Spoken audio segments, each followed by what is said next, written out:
तो पार्ट 3 की शुरुआत वहीं से होती है जहाँ पिछला एपिसोड खत्म हुआ था। दोनों के उस केस के बाद सीन थोड़ा सा ऑकवर्ड हो जाता है। उन्हें तो एक दूसरे से बात करने में भी हिचकिचाहट हो रही थी, पर फिर भी जीनियन उससे ब्रेकफास्ट करने चलने के लिए पूछती है। तो दोनों चले जाते हैं ब्रेकफास्ट करने के लिए। इधर ईफे और फैटी मिलकर होली को ढूंढने का प्लान करते हैं, जिसके लिए वो सोशल मीडिया पर पोस्ट भी डालती है। जो भी होली के बारे में कोई भी इन्फॉर्मेशन देगा उसे मनी रिवॉर्ड मिलेगा। इधर मैडम फियोना होली का जबरदस्त स्वागत करती है और उन दोनों से होली का ख्याल रखने के लिए कहती है। तो ये दोनों होली को पहले ही दिन साफ सफाई के काम में लगा देती है। इधर चेयरमैन यांगजे पर नजर रखने का ऑर्डर देते हैं। वहीं ईफे के बैंक कार्ड्स बंद कर देने के लिए कहते हैं ताकि वो घर वापस आ जाए। इधर दोंगचन यांगजे से मिलने गया होता है, तो हमें यहाँ पता चलता है कि ये दोनों ही नहीं चाहते थे कि होली को डिस्ट्रॉय कर दिया जाए, पर दोंगचन को जानना था कि आखिर होली जीनियन के पीछे क्यों गया और उसे सिर्फ जीनियन ही क्यों याद थी। तो यहाँ यांगजे रिवील करता है कि जीनियन चेयरमैन जाओ की बेटी है, इसलिए होली को बचाने का यही एक रास्ता था, जीनियन को होली से प्यार कराना होगा। तो दोंगचन पूछता है क्या तुम्हें यकीन है कि उन दोनों को प्यार होगा। इस पे यांगजे फुल कॉन्फिडेंस के साथ कहता है कि उन दोनों को प्यार जरूर होगा। अब ये सारा माजरा क्या है ये तो हमें कहानी में आगे ही पता चलेगा। तो जीनियन होली के साथ एक डिलीवरी करने आती है, जहाँ वो होली को एक जगह रुकने के लिए कहकर डिलीवरी करने जाती है, पर होली तो आसपास घूमने के लिए निकल पड़ता है, जहाँ पर कुछ डांसर्स को देखकर उसे अपने आइडल ट्रेनिंग के टाइम का कुछ फ्लैशेस आने लगता है। तो वो उनके और करीब जाने लगा था, तो वो डांसर्स उसे स्टेज पर ले आते हैं और उसका मास्क और हेलमेट उतारकर उससे डांस करने के लिए कहते हैं। पर इन सबसे होली को फिर से अपने कुछ फ्लैशेस आने लगते हैं। होली तो इतने सारे लोगों को देखकर घबराने लगा था, जिससे उसके सर में थोड़ा दर्द होने लगा था, इसलिए वो वहाँ से भाग जाता है। फिर जीनियन आकर देखती तो वहाँ पर तो होली नहीं था, इसलिए वो उसे ढूंढने के लिए निकल जाती है। वो होली को कॉल लगाती है, पर उसका तो सर घूम रहा था। वहीं उसका नाम पुकारते पुकारते उसके पास चली आती है, तो होली उसे जाकर गले लगा लेता है, क्योंकि उसे बहुत ही डर सा लग रहा था। तो वो जीनियन से कहता है कि मुझे प्लीज अकेले छोड़कर कभी मत जाना। तो जीनियन उसे कंसोल करती है। जैसे ही दोनों कैफे वापस आते हैं तो वहाँ दोंगचन उनका वेट कर रहा था, तो उसे देखकर जीनियन जल्दी से होली को ऊपर भेज देती है। दोंगचन जैसे सुपरस्टार को यहाँ देखकर बहुत ही एक्साइटेड होने का एक्टिंग करने लग जाती है ताकि उसे कोई शक ना हो। तो दोंगचन उससे होली को लेकर बातें करने लगता है, लाइक उसे होली की वजह से फायर कर दिया गया, होली की इन्फॉर्मेशन देने वाले को 5 लाख युआन का रिवॉर्ड दिया जाएगा। जीनियन तो इस बारे में सोचने ही लगी थी, तभी दोंगचन उसे कहता है कि वो यहाँ एक पार्टी का ऑर्डर देने के लिए आया है, क्योंकि इस कैफे के डेजर्ट्स बहुत ही फेमस थे। पर वहाँ से जाते हुए वो उसके कान में कहकर जाता है कि अगर मैं तुम्हें ढूंढ सकता हूँ तो कोई दूसरा भी तुम्हें ढूंढ सकता है, इसलिए अपना ध्यान रखना। ये कहकर वो चला जाता है। जीनियन को इसका मतलब समझ नहीं आता, पर इसे दोंगचन की बातें कुछ अजीब सी लगती है, इसलिए वो होली को इस दोंगचन से दूर रखने का डिसाइड करती है। होली जीनियन को अपने रूम में बुलाता है, जहाँ वो उससे पूछता है कि इस रूम में उन दोनों के फोटोज क्यों नहीं है। इस पे जीनियन बहाना मारते हुए कहती है कि मुझे तुम्हारी याद ना आ जाए इसीलिए मैंने नहीं लगाया। तो होली उसे बताता है कि मुझे अजीब से इमेजेस दिखाई दिए थे, इसीलिए मैं दोपहर को डर गया था, पर उनमें मैं डांस कर रहा था मानो जैसा कि मैं कोई आइडल था। तो इस पे भी जीनियन बहाना मारते हुए कहती है कि आइडल बनना तुम्हारा सपना था, पर तुमने अपने आइडल बनने के ड्रीम को मेरी वजह से छोड़ दिया, क्योंकि मेरी फैमिली को वो सब पसंद नहीं था। तो जीनियन उससे अब अपना ये रूम वापस देने के लिए कहती है। इस पे होली उसे कहता है कि अगर तुम्हें इस रूम में रहना है तो मेरे साथ रहना होगा, वरना तुम्हें ऊपर ही सोना पड़ेगा। जो सुनकर जीनियन तो उसे चिढ़कर चली जाती है। इधर ईफे के सारे बैंकिंग कार्ड्स ब्लॉक कर दिए गए थे, इसलिए वो परेशान हो जाती है, क्योंकि बिना पैसों के वो होली को नहीं ढूंढ सकती, इसलिए वो दोंगचन से उसके कार्ड्स मांगती है। इस पे दोंगचन उससे कहता है कि अगर तुमने मेरे कार्ड्स यूज किए फिर तुम्हारे डैड को मुझ पर शक हो जाएगा, जिससे अगर अचानक वो कभी मुझसे मिलने आ गए या फिर मुझ पर नजर रखवाया फिर तो तुम पकड़ी जाओगी। तो दोंगचन उसे आइडिया देता है फंड रेज करने का, तो ईफे इसी आइडिया को फॉलो करती है। अगले दिन होली जीनियन से पहले ही काम करने के लिए चला जाता है, वो भी उसके लिए ब्रेकफास्ट बनाकर साथ में उसके लिए एक नोट भी छोड़कर गया था, जिससे जीनियन को तो उसकी फिक्र होने लगी थी। वहीं इधर ईफे को होली की कहीं से इन्फॉर्मेशन मिली थी, किसी ने मास्क पहने हुए होली की फोटो खींची थी। जब वो जीनियन के साथ डिलीवरी करने के लिए गया था, उसकी बॉडी लैंग्वेज बिल्कुल ही होली की तरह थी। वहीं से उसने फोटो लेकर ईफे को भेजा था, और ईफे ने पता लगा लिया था कि वो फोटो वाला लड़का एक कैफे में काम करता था, इसलिए वो उस कैफे की तरफ जा रही थी। वहीं जाते हुए वो दोंगचन को ये सब कुछ बताती है और उसे वो फोटो भी भेजती है, जो देखकर दोंगचन तो परेशान हो जाता है। वहीं एक फ्लैशबैक से हमें पता चलता है कि दोंगचन ने होली को पानी से बाहर निकाला था, क्योंकि होली जब तक जिंदा रहता तब तक दोंगचन को कोई प्रॉब्लम नहीं आनी थी, क्योंकि चेयरमैन दोंगचन के साथ भी ऐसा कर सकते थे। कमिंग बैक टू प्रेजेंट, होली इधर कैफे में मैडम फियोना के साथ पियानो प्ले कर रहा था। वहीं कैफे के बाहर ईफे पहुंच चुकी थी, पर उसके अंदर जाने से पहले ही वहाँ पुलिस पहुंच जाती है और ईफे को इलीगल फंड रेजिंग के केस में पुलिस स्टेशन ले जाती है। तो लूसी जीनियन को कॉल करके पुलिस के आने के बारे में बताती है, जो यहाँ होली के बारे में कुछ इन्वेस्टिगेशन करने के लिए आए थे। सुनकर जीनियन लूसी से शीतो यानी कि हमारी होली को पुलिस के सामने आने से रोकने के लिए कहती है और भागते हुए कैफे की तरफ जाती है, जहाँ उसे कैफे के बाहर दोंगचन मिलता है, जो पुलिस को सी ऑफ करता है। इससे हमें पता चलता है कि पुलिस में रिपोर्ट दोंगचन नहीं कराई थी। उसे यहाँ पर देखकर जीनियन तो सरप्राइज्ड थी, पर दोंगचन उसे ये कहकर चला जाता है कि मैं तो बस चेक करने आया था कि तुमने मेरा ऑर्डर पूरा किया कि नहीं। जीनियन कैफे के अंदर जाकर होली पर बहुत ही ज्यादा गुस्सा करने लग जाती है यहाँ अकेले आने के लिए। तो मैडम फियोना उसे समझाने लग जाती है उन्होंने ही उसे अपना पियानो टीचर रखा है, इसलिए वो जल्दी आ गया मुझे पियानो सिखाने के लिए। तो होली उसे बताता है कि मैडम फियोना ने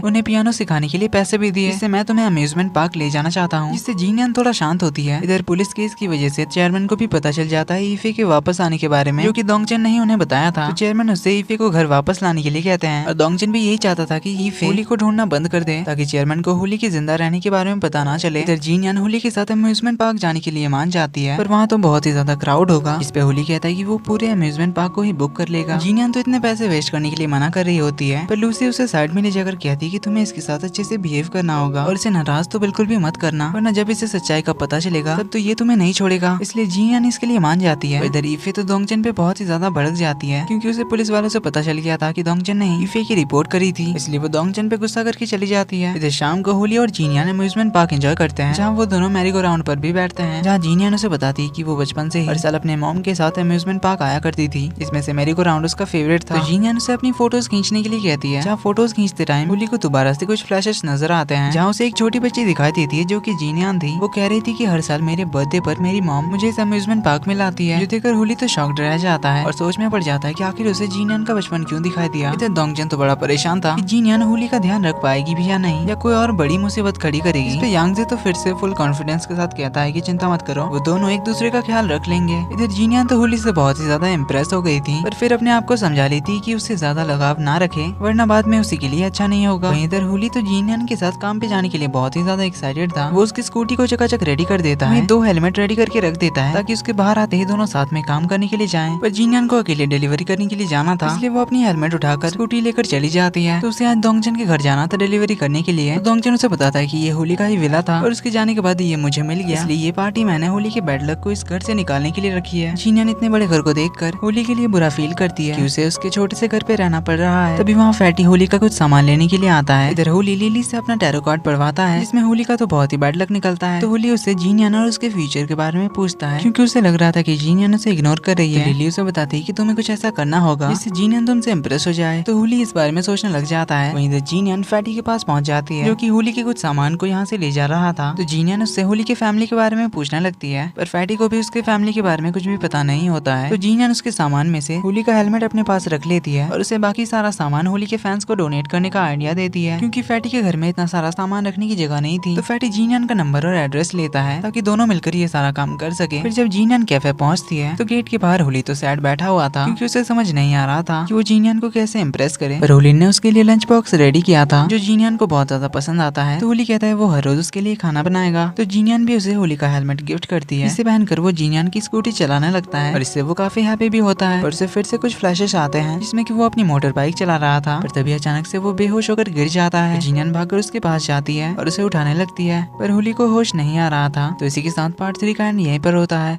ये वीडियो अच्छी लगी तो वीडियो को लाइक कर देना। अगर ये ड्रामा आपको अच्छा लग रहा है तो अगले पार्ट के लिए कमेंट में जरूर बताना, और चैनल पे पहली बार आए तो चैनल को सब्सक्राइब कर देना, बेल आइकन को भी प्रेस कर देना ताकि इस इंटरेस्टिंग सीरीज के अगले पार्ट्स आपसे मिस ना हो। और मुझे इंस्टाग्राम पे भी फॉलो कर देना @kdrama+77, जहाँ जल्दी ही 10K फॉलोअर्स कंप्लीट होने वाले हैं। मिलते हैं आपसे इस सीरीज के अगले पार्ट में, तब तक के लिए take care and bye bye.